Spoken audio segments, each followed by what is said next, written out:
Okay, Luke chapter 12 and verse 35. Stay dressed for action and keep your lamps burning. And be like men who are waiting for their master to come home from the wedding feast, so that they may open the door to him at once when he comes and knocks. Blessed are those servants whom the master finds awake when he comes. Truly I say to you, he will dress himself for service and have them recline at table, and he will come and serve them. If he comes in the second watch or in the third and finds them awake, blessed are those servants. But know this, that if the master of the house had known what hour the thief was coming, he would not have left his house to be broken into. You also must be ready, for the Son of Man is coming at an hour you do not expect. All right, so we've got these 5 verses here that Jesus is talking, and he's giving this parable about readiness, right? I know I had told y'all, I know of a family up in Alaska that they take this very, very literally. And there's always somebody in their house that's always awake and dressed, and there's always a lamp that's always lit. And so like when, I guess, whoever it is, it's their night, they get to stay up all night and everybody else sleeps. And so that's what they do, because they take this passage hyper literally to say that that's what God is intending. What are y'all's thoughts? Is that what God is intending? Is that what he's wanting us to do, is to always be ready from that perspective of keep your lamps burning and be ready for action, be dressed for action? Keep your spiritual house in order. Mm-hmm. Basically, I think that's what he's saying, not to relax.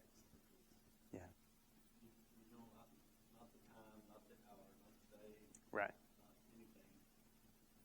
So don't relax. Be ready. Right. At any time. I don't think he's intending that deliberately set up in the life. So a spiritual application for your spiritual life, that kind of thing. Roger. Well, if you're going to take it literally, it says the implication is the servant knows what day the master's coming. Mm-hmm. Right. He's coming that night. When that night, he doesn't know. Right. He's coming that night. It's not that he's staying up night after night. It's literally A, singular. Right. And that's a good point, right? Because when you take it to that other direction and then apply it throughout, the one night as being representative of your entire life, and it's like, which to a degree it is representative of your entire life, because he's not saying, okay, just for one day out of your life, right? So it's not intended to be taken literally, right, or hyper literally. And when we look at the Bible, if somebody tells you or asks you, is everything in the Bible true? The answer is no, because not everything is true. But is it accurate? Yes. Because it accurately writes down, records what the city manager says about the place of Ephesus. He says, did not Artemis fall from the heavens, and that's who we worship, and everyone knows that? That's an accurate recording, but is that statement true? No, it's not true, right? And so when we read the Bible, we have to apply common sense, right? And so as we're reading, and there are times and there are things in there that may be hard to kind of wrap your mind around. Another similar one that may be something that y'all have heard. I know another young lady up in Alaska specifically that this was a big thing, and that's in Timothy, where he's addressing the ladies, and he says, don't braid your hair, don't wear jewelry, don't put on makeup, all of those things. But a woman, and he even said, do not adorn yourself in these things, but you should dress yourself with kindness, with a silent spirit, those kinds of things. And so this lady felt like it was wrong to wear her wedding ring. So she felt like uncomfortable, and a lot of times wouldn't wear her wedding ring or any other jewelry or anything else like that because of that passage. Right? Yeah. Not gold or silver. So okay, yeah. Because that's the intention. Because gold and silver, that's evil, but platinum, that's okay. No, right? I mean, again, when we think about it, right, you're like, no. And honestly, if you hyper literally, again, apply that passage out of Timothy, then that means that women shouldn't wear anything. Because only adorn yourself with a kind spirit. And don't wear these other, so okay, now wait a minute. So does that mean literally we're supposed to be walking around naked? No, only the women. That's like, hold on, no, that's not what's being applied, right? We're supposed to read and use that common sense and understanding of what he's applying it toward, right? And so when the Bible uses figurative language, we need to be able to understand that. There are times, though, that there may be figurative language that's used that's kind of hard for us to distinguish. And that's where it comes down to being able to say, okay, if this is telling me what I think it's telling me, does that agree with what the rest of the Bible is teaching? Right? And so if what you're gleaning out of any passage really is in harmony with the rest of the Bible, then that's something that you need to, then we need to take note of this, find where it fits, and then discuss with others so that we can come to a good understanding of it, right? Versus just, reading it and saying, oh, yep, okay, and then just, we have to be thoughtful. Yes, sir. You've got the verses, where it tells your eye and Yeah. pluck it out, your hand, It'll chop it off. cut it off, and all that. Yeah. He's sitting here saying it'd be better for that to happen to you than lose your soul. Yeah. He's not saying, Yeah, yeah. mutilate your body. Right, He's saying that would be better right, than you losing your soul. right. So that you understand that losing your soul is going to be So much worse more, than yeah, you cutting your own hand Right. off, poking your own eye out. right. And He's using that figurative language, that hyperbole, so that you will grasp the gravity of how important your soul is, right? but their cultures is Yeah. Well, like I was listening to one guy, he said if that was true, then the churches would be nothing but hospitals. We'd be chopping stuff off, But it's not the hand that causes the sin, right? It's not the eye that causes the sin. It's us giving into the flesh. It's us giving into those wants and desires versus being trained by grace and walking with a good and upright life. I think the antagonist to this is there's folks that really get convicted that that this is something that they feel like they're Yeah. sinning or doing wrong if they don't do a certain way, or Yep. and that ebbs and flows with different people. Right. So I don't think the church needs to become a homeowners association and like Yeah. you're not, we don't like what you're doing. Exactly. You might push somebody out. the Exactly. door for Yeah. what Right. I might consider more nuance to. Yeah. No, exactly. We're not the spiritual police, right? So we don't go around bashing each other on the head and saying, oh, no. You're not supposed to wear anything but a collared shirt to church. Women, do you have pants on? Oh, no. That's not what we're supposed to be about doing, right? But rather, how can we cultivate a good and pure and contrite heart before the Lord, and then function in this world being the ones who image Him to everyone else around us. That should be our focus. And some of that will be, well, maybe when you go to church you do dress a little bit nicer. Okay. But that doesn't mean that we then apply my standard to anyone else. That's everybody's, because, again, it's about the heart before the Lord, not about how we can dress that heart up, right? And we talked about hypocrisy, right, and how hypocrisy is that idea of you're play acting. So you're making it look like you're righteous when really you're not. It goes the other way too, though. Maybe you should dress up to go to church, and you end up being dressed more than other people. They shouldn't tell you not to do that either. Exactly. Yeah. Because it gets to a problem. It's like, Exactly. like you're supposed to come together in unity. Mm-hmm. You're going to have people who have their consciences are trained differently. Some are Yes. smarter, some are weaker. Mm-hmm. As long as it's all done to the Lord, Exactly. then there's not an argument. Right. You want to hold one day special? Great. Go for it. You don't want to? Great. Go for it. You want to eat that in the name of the Lord? Great. Do it. If you don't want to? Great. Do it. Yeah. In that whole aspect, you don't run down somebody else's servant, right? If they're doing it for the Lord, it's not up to us to be the police officers to go, no, and then make them change. But we condition the heart, right? And we continue to push that and to work with that, so that we can all understand that, so that no matter what it is that we're doing it from the heart for Him, right? Absolutely. I've seen the church split Yeah. over the way they wanted to do worship, and a meaning of, not that there were different steps to it, like it was all the same, but it came down to, we want to have a contemporary piece of, Mm-hmm. contemporary da-da-da. Yeah. versus the- Right. It's just like, man, it just, Zoop. Yeah. it caused a big fraction. Yeah. And that's hard, because that's, to me, that you should be able to work around that somewhere. You know what I'm saying? And I get it. Not everybody is, if you're kind of newer to the church, you may not like some of the older hymns. They may seem slower. But if that's what you grew up with, the kind of meaning that those older songs can have is greatly significant. And so you've got, those two sides.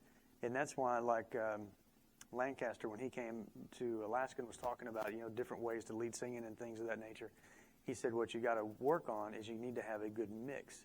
So you may have a song that's a little bit newer, contemporary type song, but then you're going to mix that in with also having an older hymn song.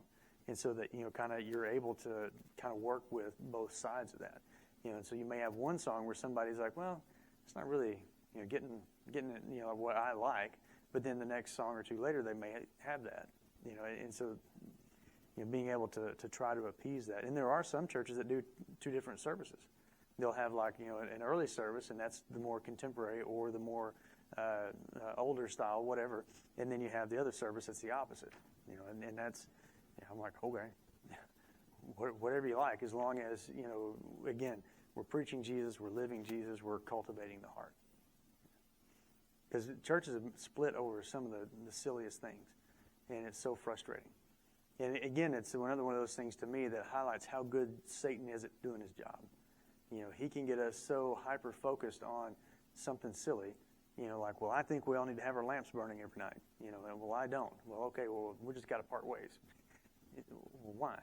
Because we just get so hyper-focused on something that's meaningless, doesn't have any real substance to it.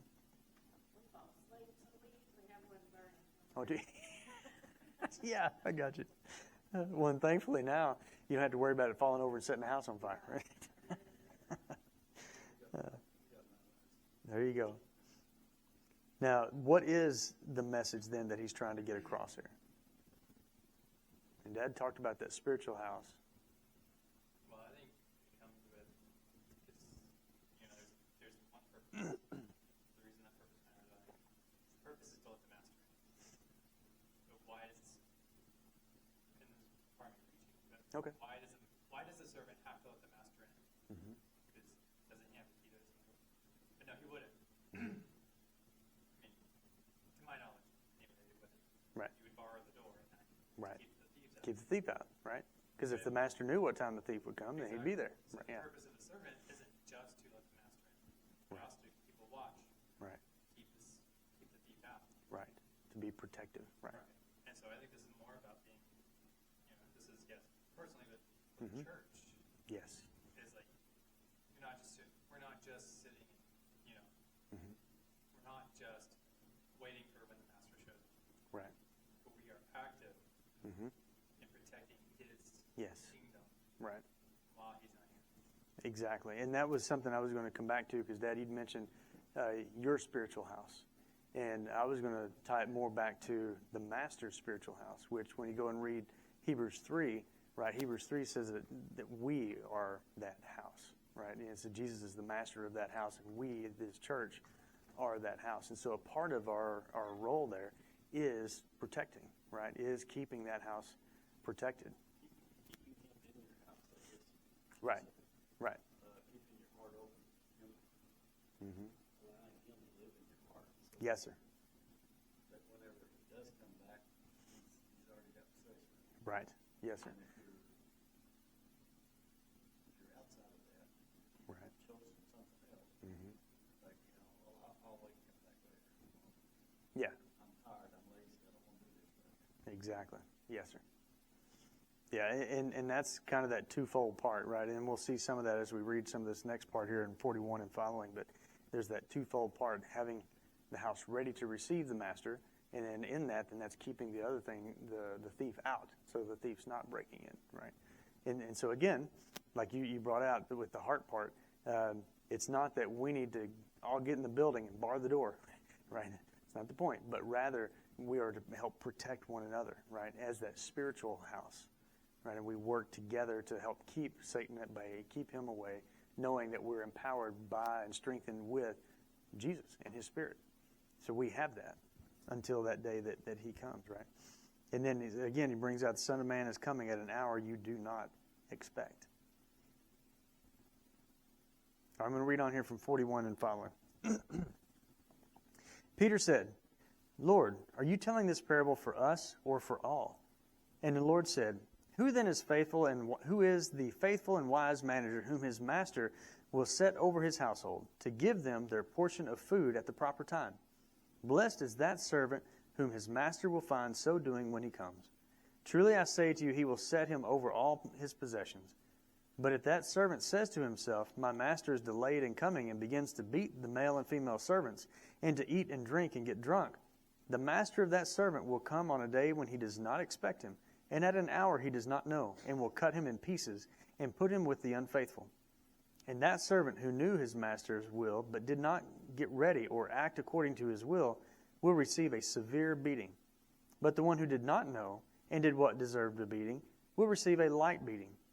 Everyone to whom much was given, of him much will be required.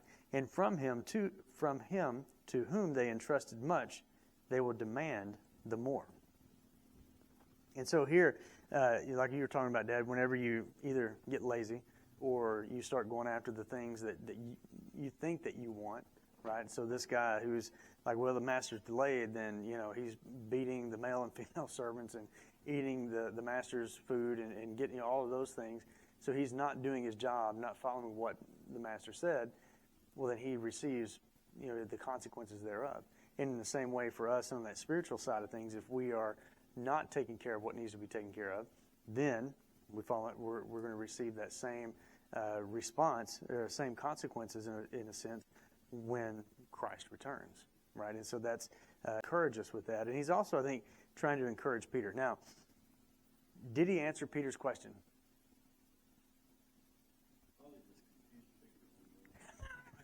I know, that's what I thought too. I'm like, man, it's a simple question. Yes, it's for all. No, it's for you. But he doesn't say that. He's like, let me just keep talking about this situation, right? And just gives more information. And you're like, all right. but and so I could definitely feel, because to me, I'm a little frustrated too. I'm like, come on, just make it plain so that we can understand. Almost like a lawyer. Just give you more, give you more. But when we look at the more that he gives us, who are the primary subjects of this parable? Yes, sir, but I mean in his parable, who? The servants, right? And so then the servants being the servants of the house, the slaves of the house, well, then that's representative of all of us, right? And so to me, when I read it, he does answer Peter's question, and it's almost like he's like, Peter, just pay attention. If you listen to what I'm saying, then you'll know who I'm talking to, right? And then also, I think he kind of puts a little bit of an onus on Peter and the other future apostles, because he talks about them feeding at the right time. And then what does he tell Peter later on? He says, Peter, do you love me? And he says, yes, Lord, I love you. He says, feed my lambs. And he goes through that a couple of different times. Feed my sheep. And so he's kind of bringing it also to the apostles a little bit, but then that's for all of those who are in leadership positions, all of those who are within the body of Christ, right? We are to be helping to take care of one another. We're to be feeding one another. We're to be working with each other. Yes, sir. I think if you see the apostles first, Mm-hmm. and then everyone else. Yeah. Because it talks about knowledge. Mm. And the apostles were the first ones Right. To receive that. get that. Yeah. Absolutely. Leadership. Right. I kind of thought he answered Peter just like Peter needed to hear it. Well, I'm sure. Yeah. Because he may have been like, well, I'm going to follow you, Jesus, in everything we do in this, so I'm in the club. And, Right. Whatever we're doing, that's great, but I'm in the club. Right. And it's like, you're missing the whole thing here. Right. So you need to hear it this way. Yeah. One day maybe it'll soak in. It'll click. Right. Yes, sir. It just makes me think, like it talks, the second part talks about the unfaithful servant. Mm-hmm. And realize like that unfaithful servant was working to get what he wanted, Yeah. what the master was going to give him, Right. before the master was going to give it to him. Right. He was going to do it on his own time in his own way. Yeah. Right. So I was also thinking like, okay, so yeah, here it is for y'all, Right. and then there's Judas. Right. Yeah. Who's different. Yeah. But and I also find it interesting here the two different styles of beating. Right.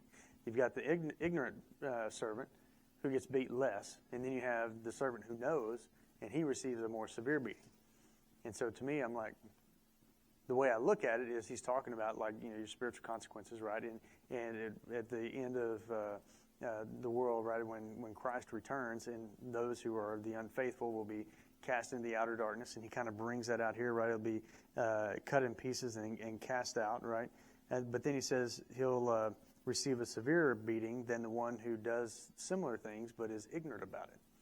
And so that kind of makes me go, well, what do you mean there? What are we talking about? The difference between being a Christian or not being a Christian. So, like, if I I know the Bible, and I've read the Bible, Yeah. and I've obeyed the gospel, and I know better, but I don't do better, Right. then that's worse offense because I know better.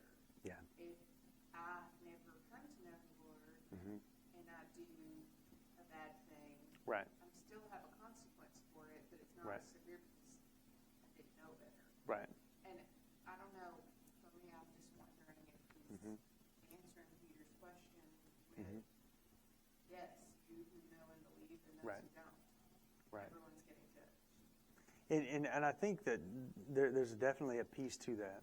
And there's certainly a piece to when you are receiving negative consequences, when you know you should have done better, versus being completely ignorant, right? We've all been pulled over by the cop, and they say, "Do you know how fast you were going?" And you're like, "Yeah."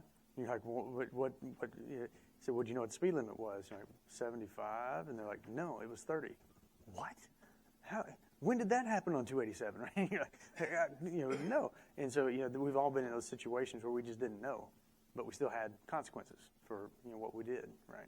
And I think that there is some to that, and I think maybe he's also kind of reaching out to the idea that in this life there will be consequences, right? And then when you are actively going against what God is teaching us to do, then those consequences are going to be more severe. And then if you don't, and it's out of ignorance, I think those consequences may be not quite as severe. But I really don't know how to best apply this to say if we're 100% in the return and at the judgment, or what exactly the application there is. I'm kind of curious. I'm like, I don't really know how to bring that forward. The parable of the three given the different amount of talents. Right. Parable. Right. So it was like, to me, I interpret it more, if you're not given whatever talents or gifts or situation you're given in your life, and you're not maximizing that, and you're kind of sitting on your laurels or whatever, Yeah. You're not. And I think about Paul and the comment where, Paul, your mind's gone crazy. You're just sick with, you're Right. delusional. I think he All of had your learning has made you go burden mad. for his gifts and talents and so forth, that it ate him up to want to get More and more and more. Yeah. Right. So I don't think he had time for rest. Right. He just wasn't. Gotcha. I think, I don't know. I think there are a few verses that indicate that there is greater and lesser punishments eternally. Right. There's some And punishment. and there's rewards, different types of rewards that are greater and lesser for those who do right. So Right. But you I kind of also wonder, what does that look like or mean? Yeah. But I think it's also, would it be a good servant that the master left if he let another servant do bad things? Right. I think it's as much of anything, like, you gotta, like, you can't just let it be. Like, Right. if you care about these people, you can't just, Right. whether they know the master's coming back or not. Right. You can't just let it be at that. Well, I think about how in some cases you have essentially within religious settings, you'll have almost like generational sin, because you'll have one person that starts something that's not right, and then they're training up the people that are going to be replacing them, and then when they step into that, they're like, they don't fully understand how sinful or bad what they're doing actually is. But like you said, there should be this level of where they begin to recognize, like, oh, wait a minute, we're not following the pattern, that God gives. And so I think that there's some to that where you might completely unknowingly be leading people astray, and I believe that there's some to that. But if you're going to put yourself in a position of a teacher, James 3, you're going to be held to higher accountability. You will be held to a higher standard than everybody else. And so if you're going to put yourself in that position, then you need to be ready to fulfill that position, which then means, are you fine? Which then means you've got to, study, to know, to understand. And when something ain't right, you got to address it. Yes, sir. There's a passage that talks about, like, if you are a Christian and you deny Christ, it says there's no coming back from that. It says there's no Right. redemption from that Yeah. situation because you crucified him Yet again, yeah. You're the point, Hebrews 6 there is, he says you're holding Christ in contempt. So when you're actively turning from him, then there is no repentance. There's no payment because you're actively holding him in contempt. Now, that does not mean that you can stop actively holding him in contempt in return, because you can, but while you're in that state, there's not. Right. Well, sorry, it's all awesome. There's also, like, it tells us about there's no forgiveness for the blasphemy of the Holy Spirit. Right. Which I think, based on all the times it's used as blasphemy, and it uses some as, like, you blaspheme. It's basically saying, like, okay, you believe Jesus, now you're saying that that's not true. Yeah. Yeah. And what it says there's no forgiveness for that. Right. You did know, and you now said You're it's going not the what you opposite direction. Yeah. And so I'm wondering if it's something like that, like, all right, I know the master's coming. Like, I know this, Yeah. and I choose to act this way. Right. That is a bad punishment for that. Right. The other guy doesn't realize what's going on, Right. but does something. He just thinks this is how things are supposed to be and doesn't But understand. he's got a better shot at getting forgiven. Right. Right. Well, it's just like when he's talking to the Pharisees. Yeah, when he's talking to the Pharisees, right? And he said, because you say that you see, you're going to receive you're in trouble, right? You sin. All right, so next week then we'll pick up here in verse 49 and we'll talk about the fire and division and all those kind of fun things.